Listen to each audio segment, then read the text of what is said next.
Hello दोस्तों, स्वागत है आपका मेरे यूट्यूब चैनल में। आज मैं एंटोनियो ग्राम्सी पर डिस्कशन करूंगा। 2 से 3 शॉर्ट वीडियोस, पॉकेट वीडियोस के थ्रू हम एंटोनियो ग्राम्सी के बारे में इम्पोर्टेंट पॉइंट्स को समझेंगे। आइए शुरू करते हैं। Antonio Gramsci Antonio Gramsci Italy के कम्युनिस्ट फिलोसोफर होते हैं, मार्क्सिस्ट फिलोसोफर होते हैं और कम्युनिस्ट लीडर होते हैं। ठीक है। और ये मुसोलिनी के समय में होते हैं और फांसीवाद के खिलाफ एक लड़ाई लड़ते हैं एंटोनियो ग्राम्सी। और इनको मुसोलिनी की टाइम पर उस समय मुसोलिनी इटली का रूलर था, तो उस समय इनको जेल में डाल दिया गया था। फांसीवाद के खिलाफ इन्होंने लड़ाई लड़ी और ये जेल भी गए और 46 साल तक ये इनका जीवन काल था, लाइफ थी। और इंट्रोडक्शन की बात करें तो 1891 में इनका जो है जन्म होता है और 1937 तक ये होते हैं। और ये इटालियन कम्युनिस्ट लीडर होते हैं, मार्क्सिस्ट फिलोसोफर होते हैं। ध्यान रखिएगा, मार्क्स की फिलॉसफी का इन पर बहुत प्रभाव पड़ा, तो ये मार्क्सिस्ट थे। लेकिन ध्यान रखिएगा, कल्चरल मार्क्सिज्म मार्क्सिज्म के मतलब विचारक थे।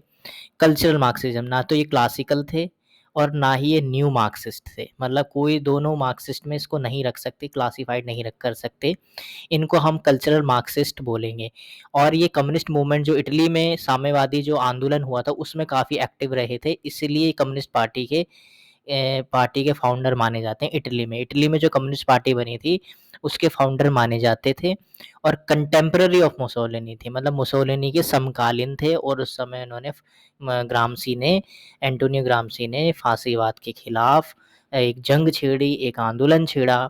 और वह जंग इन द सेंस यहाँ पे हिंसा वाली जंग नहीं थी, यहाँ पे एक तरीके से इंटेलेक्चुअल्स जिस तरह से विचारधारा को फैलाते, जैसे कम्युनिस्ट विचारधारा उसको फैलाने का काम इन्होंने एक विचारधारा के रूप में किया। अगली वीडियो में हम हेजेमनी, कल्चरल हेजेमनी पढ़ेंगे इनका, कि किस तरह ये इटली में कल्चरल हेजेमनी को स्थापित करना चाहते थे, इस्टेब्लिश करना चाहते थे।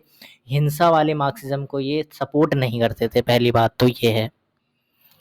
इन्फ्लुएंसेस ऑन ग्राम्सी की बात करें, मतलब ग्राम्सी पर किस-किस का प्रभाव पड़ा, तो सबसे पहले मार्क्स का प्रभाव पड़ा। कार्ल मार्क्स के जो आइडियाज़ थे या उनकी राइटिंग्स थी उन पर उसका ग्राम्सी पर प्रभाव पड़ता है। ये कॉन्शियसनेस की बात करते हैं, कॉन्शियसनेस और उसके साथ मटेरियल वर्ल्ड के साथ उसका क्या संबंध है, चेतना का भौतिक दुनिया से क्या संबंध है, उसके बात करते हैं। और सबसे इम्पोर्टेंट चीज़ ये ध्यान रखना, ये हेगेलियन मार्क्सिज्म के फाउंडर भी माने जाते हैं।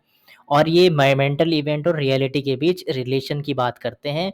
हमें सबसे इम्पोर्टेंट जानना है कि ये हेगेलियन मार्क्सिज्म के फाउंडर माने जाते हैं।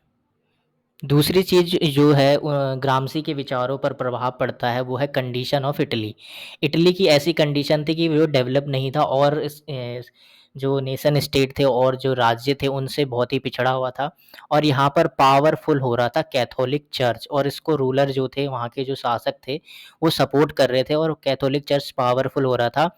तो ग्राम्सी के अकॉर्डिंग ये था कि मार्क्स का जो डिटर्मिनिस्टिक मार्क्सिज्म है ना, वो इटली की परिस्थितियों के लिए सूटेबल नहीं है, इसलिए उन्होंने कल्चरल हेजेमनी का आइडिया दिया। किसने? ग्राम्सी ने। वो अगले लेक्चर में हम पढ़ेंगे, वो मोस्ट इम्पोर्टेंट है। कल्चरल हेजेमनी के नाम से ही ग्राम्सी के आइडिया जाने जाते हैं। ये काफ़ी इम्पोर्टेंट है कि किस तरह हम कल्चर की हेजेमनी से इटली में साम्यवाद को फैला सकते हैं, उन्होंने ये आइडिया दिया। तीसरा तीसरा प्रभाव जो था, एक इतिहासकार थे इटली के, वो थे बेंटेटो क्रॉस थे। बेंटेटो क्रॉस क्रॉस ने फिलॉसफी ऑफ हिस्ट्री लिखी थी। फिलॉसफी ऑफ हिस्ट्री क्रॉस ने दी थी और ग्राम्सी पर उनके विचार प्रभाव पड़ा था। ग्राम्सी एक एंटी पॉजिटिविस्ट भी थे और एक एंटी साइंटिस्ट थे। ठीक है, इसीलिए ये इम्पोर्टेंट है, इसीलिए वो क्या थे, हिस्टोरिकल रिलेटिविज्म को मानते थे। वो कहते थे कि जो मार्क्सवाद का मेन कोर जो थीम है, कोर जो मेन जो चीज़ है वो है हिस्टोरिकल रिलेटिविज्म। ठीक है। ग्राम्सी की एक मेन लाइन थी, ग्राम्सी ने कहा कि history is nothing but human practice. मतलब इतिहास को हम इकोनॉमिकल पर्सपेक्टिव से नहीं समझ सकते, केवल इतिहास में जो हुआ उसका व्यवहारिक नज़रिया काफ़ी ज़्यादा इम्पोर्टेंट होता है। इतिहास कुछ नहीं बल्कि एक ह्यूमन प्रैक्टिस होता है, ये याद रखना है। आज के लिए इतना ही दोस्तों, उम्मीद करता हूँ आपको ये डिस्कशन समझ आया होगा।